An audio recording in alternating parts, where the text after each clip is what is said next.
Bonjour à toutes et à tous, ravi de vous retrouver en très bonne compagnie. La preuve, il y a du monde. Vous êtes très nombreux à vous rendre au Palais des Congrès de Montréal pour découvrir les nouveautés de ce salon de l'auto 2014. Et les nouveautés, eh bien, on va en parler.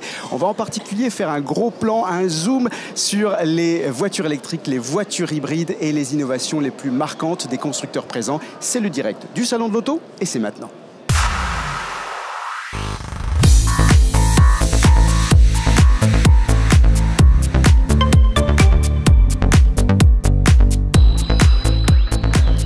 Direct sur Autoblog Québec, le magazine auto d'AOL, opération spéciale en plein cœur de ce 46e salon de l'auto de Montréal qui, on le rappelle, se déroule jusqu'à ce dimanche 19h au Palais des Congrès. Toujours bien accompagnés puisque sont présents autour de ce plateau nos deux camarades, nos deux spécialistes. On va commencer par Bertrand. Bertrand qui est aussi le porte-parole du salon. Bertrand Gaudin, bonjour. Et bonjour. Alors Bertrand, on rappelle, vous êtes pilote, journaliste, chroniqueur, j'en perds mes mots. Et vous êtes également un homme heureux parce qu'on peut le dire, ce salon de l'auto 2014, c'est un véritable succès. Vraiment, les chiffres sont là pour le décrire, à quel point là, les gens viennent s'amuser au salon, viennent observer, émettre des commentaires, rêver. Il y en a pour tous les goûts. Magasiner aussi. Magasiner, tout à fait. Parce que bon, pour comparer... Tout le monde est là. Exact. C'est la seule occasion que vous avez dans l'année pour voir tous les modèles réunis sur un même plancher. Alors, voilà. Et ça, il faut en profiter. Puis chapeau aux organisateurs qui ont vraiment fait un salon formidable. Précisons-le, merci de le dire. Il y a du monde, mais l'expérience est extrêmement agréable. Tout le monde le dit, tout le monde le souligne. Donc venez, effectivement, il reste quelques heures pour en profiter. À vos côtés, Bertrand, on a notre chroniqueur automobile, Philippe Lagu, qui enflamme, que dis-je, il embrase en ce moment les tribunes du Devoir et même de l'Autoblog Québec avec ses choix qu'il nous distille savamment. Philippe, ça va? Oui, très bien. On n'a pas prévu de cordon de sécurité autour de vous, mais... J'assume. J'ai changé mon look pour me protéger. Oui, c'est vrai. Oui, c'est ça. Vraiment, le designer de Ford là, qui a fait de Philippe un petit coupé là, intéressant au niveau des choses. À Paris, on m'a fait un relooking. Voilà. Alors, écoutez, les amis, ce salon de l'auto de Montréal 2014 est l'occasion de faire à nouveau toute la lumière sur une tendance et une véritable évolution technologique, celle des voitures électriques. Et le salon a eu la bonne idée, pour la deuxième année consécutive, d'offrir des essais routiers aux visiteurs. Tiens, on regarde des images de ces essais, puis on va les commenter ensemble, les amis.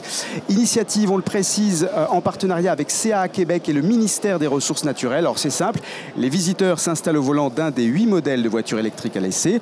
Ils font un petit tour de 4 km environ autour du Palais des Congrès. Et je sais que vous-même, mon cher Bertrand, vous avez accompagné des visiteurs dans cette virée. Exactement, dans la Tesla qu'on voit actuellement, qui est extrêmement populaire, bien entendu, parce que c'est une voiture quand même qui est rare, qui est surprenante par son autonomie, parce qu'on va chercher 300 km, c'est quand même très intéressant sur le plan de l'autonomie.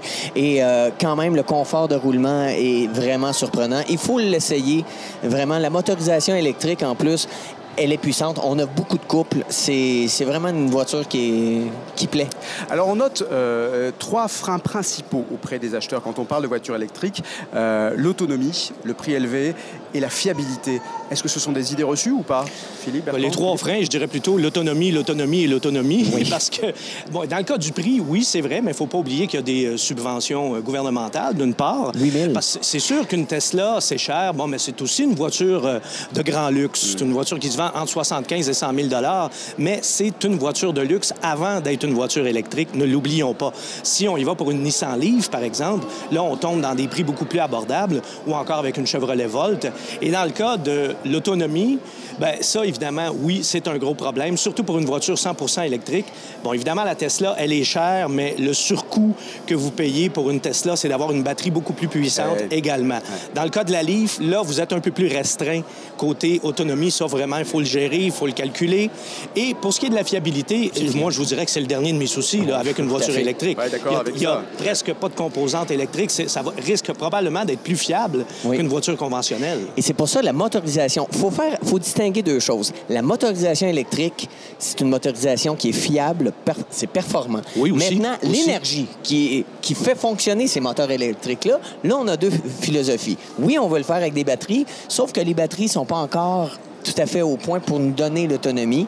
On a une perte... Et surtout, on n'a pas de réseau de recharge encore. Alors, ça, c'est le plus gros frein. Là. Ça, oui, on va en ici. parler de ce réseau. Oui, oui. Juste une petite chose, parce qu'on est au Québec, il fait froid et en ce moment, Dieu sait si merci on est servi.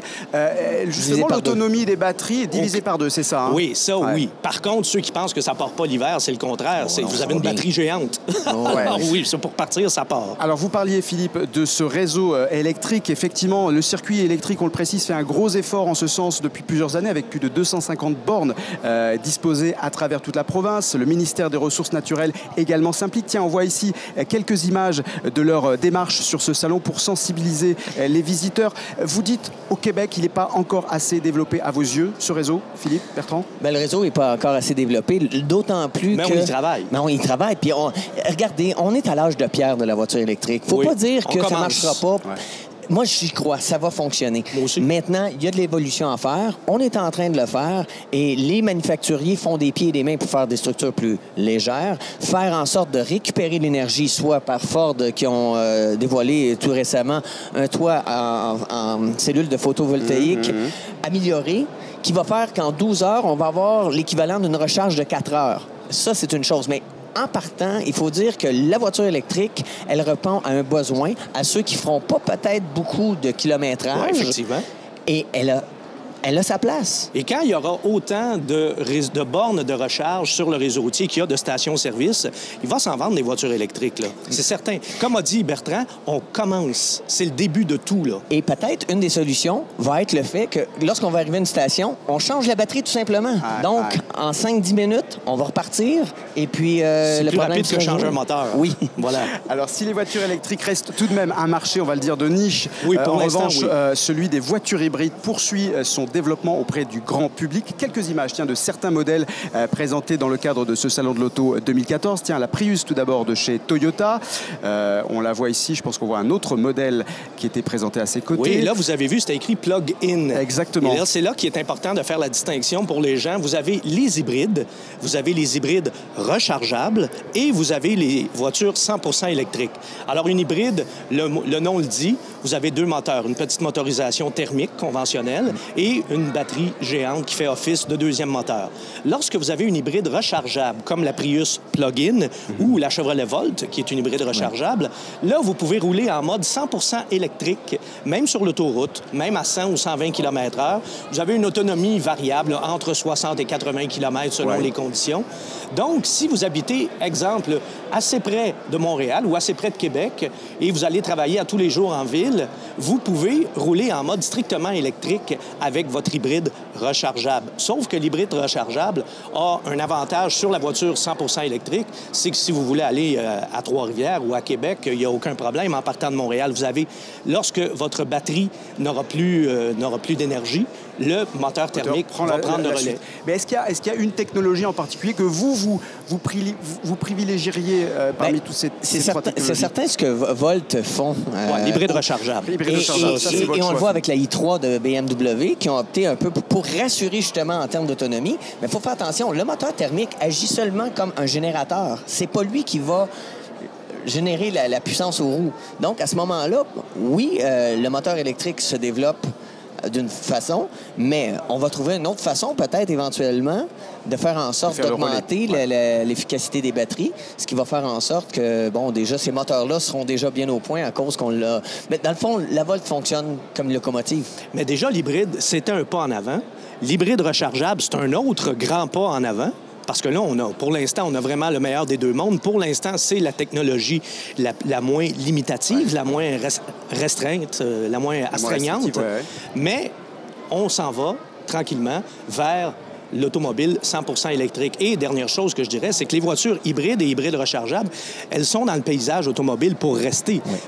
Tous les constructeurs, ou presque, s'en viennent avec des voitures hybrides, même ceux qui ont résisté jusqu'à la dernière minute, comme les Allemands. Bien, on le voit, BMW avec l'i3 et l'i8 qui s'en vient, bien, ils s'en vont là aussi. Et puis, c'est écologique aussi, il faut quand même le préciser. D'après un rapport publié il y a quelques jours par l'Agence américaine pour la protection de l'environnement, les autos qui circulent sur nos routes seraient plus écologiques, plus économiques que jamais. Merci aux hybrides, entre autres. Oui, tout à fait. Et cette remise en question des manufacturiers sur la gestion de l'énergie. On a vu même les moteurs thermiques s'améliorer dans les 5 dernières années de façon spectaculaire. Et ça, c'est important de le préciser. Il y a des moteurs thermiques aussi qui consomment de façon absolument phénoménale, donc des 4 cylindres et même des V6 et même des gros V8. Les Allemands, entre autres, vous payez très, très cher pour ces voitures-là, mais vous en avez en retour. Vous avez des V8 qui consommaient comme des 4 cylindres il y a 10 ou 15 ans. C'est incroyable. Mais pour moi, l'avenir appartient aux véhicules électriques. De toute façon, ma première voiture de course était électrique. C'était... Ouais. Et puis vous en êtes bien sorti, c'est ça que vous voulez dire. Alors on attend évidemment des innovations à venir en ce domaine. Des innovations, parlons-en aussi sur les véhicules plus traditionnels.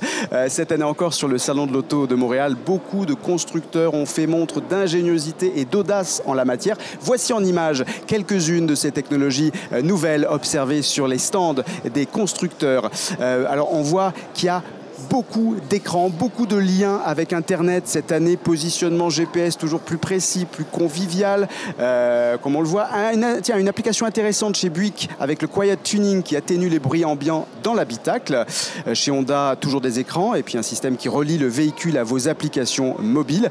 Parmi toutes ces bébés de technologie, qu'est-ce qu'il y a des préférences éventuellement chez vous, Bertrand, Philippe, ou est-ce qu'il y a éventuellement Moi, j'adore la technologie. J'adore justement tous les gadgets. Par contre, quand on parle de conduite automobile, ça demande beaucoup d'attention pour savoir repérer les dangers, pour agir au bon moment. Du moment où nos yeux s'en vont sur des systèmes comme ceux-là, donc c'est pas très sécuritaire, c'est que vous êtes en train moins de le dire. sécuritaire. Ouais. Sauf qu'il y a des systèmes vocaux et on essaie beaucoup de développer ces systèmes-là.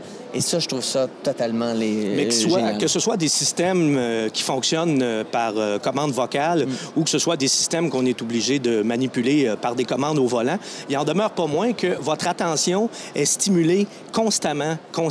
Et ça, c'est de l'attention que vous avez en moins sur ce qui se passe sur la route. Il y a en ce moment une espèce de surstimulation dans les véhicules qui, moi, m'inquiètent beaucoup et que j'ose espérer que des agences de sécurité pour la sécurité routière, là, des agences gouvernementales vont, à un moment donné, émettre un petit cri d'alarme là-dessus. Là. Mais je pense que c'est ça. L'éducation chez les gens doivent comprendre justement que ces systèmes-là, il y a des endroits pour les utiliser et faire en sorte de minimiser les dangers. En fait, le problème, c'est qu'aujourd'hui, les jeunes sont habitués à faire 2, 3 choses en même temps. Ils écoutent la télé, ils manipulent leur iPhone en même temps. Ouais. Et ça, au volant, c'est la dernière chose qu'il faut faire. Au volant, il faut faire une chose à la fois, une seule chose, et c'est conduire. En tout cas, parmi les consommateurs, au palmarès des systèmes technologiques les plus populaires, on trouve en premier lieu l'avertisseur d'angle mort, en deuxième, l'assistance au freinage en cas d'urgence, en 3, l'aide au stationnement, et en 4, les boutons arrêt-démarrage. Ça reste plutôt classique, en fait. Ce qui est intéressant, c'est justement pour ceux qui ont des lacunes pour stationner, c'est vraiment des éléments qui vont faire en sorte que ça va faciliter la vie. On va gagner du temps et ça va dans le bon sens. Comme, par exemple, les avertisseurs d'angle mort. Ça, c'est plus d'avertissement et la technologie vient aider. Sauf que il faut pas que s'en remettre à ça. On a aussi la vigilance doit être de rigueur. Moi, j'adore les systèmes de contrôle adaptés avec le véhicule. Mais attention, ce n'est pas à utiliser dans n'importe quelle condition. Et puis, un petit mot sur les matériaux. Ils sont plus légers, plus solides dans ce salon. Des matériaux plus légers égale réduction de poids égale rendement énergétique plus élevé. Donc, on peut n'en dire que du bien. Mais ça, la course automobile, entre autres, aura servi de laboratoire pour les matériaux composites, notamment pour la fibre de carbone. Oui, puis aussi des systèmes de conception électronique qui fait en sorte qu'on peut tester justement la pièce avant même qu'elle soit conçue, qu'elle soit fabriquée. Donc, on est capable de faire des pièces maintenant plus légère, qui va avoir autant de rigidité et de fiabilité, donc ce qui rend la voiture plus légère, donc plus économique. Et plus sécuritaire. Et voilà. Écoutez, chers amis, on arrive au terme de cette deuxième émission et par la même occasion de notre présence sur ce Salon de l'Auto de Montréal 2014. On rappelle, chers internautes, que vous pouvez également retrouver la version anglophone de ce rendez-vous sur l'Autoblog Canada, animé par Stéphane Garneau avec Marie-Laurence Paquin, Miranda Lightstone. Grand merci à vous, les amis Bertrand, Philippe, de nous avoir accompagnés, éclairés sur ce salon en direct, on le rappelle, depuis le Palais des Congrès. On vous retrouve régulièrement, Philippe, Bertrand, vous, sur Autoblog, sur auto123.com, auto123.com. Et vous êtes plus là? Bah écoutez, on va remettre les fiches. Alors, vous êtes tout. Ça, c'est du direct. C'est du direct, voilà, c'est du direct. Les fiches doivent être faites. Vous êtes Il y a tout d'autres maintenant. bons sites aussi, hein? Mais Autoblog. Oui, Autoblog. Alors, exactement. l'Autoblog, ça c'est Donc, notre représentant d'Autoblog, c'est Philippe. Alors vous vous retrouvez où, vous, Bertrand? là, je me retrouve à enseigner justement la conduite d'urgence aussi aux policiers. Ouais. Je me retrouve aussi sur Autonet.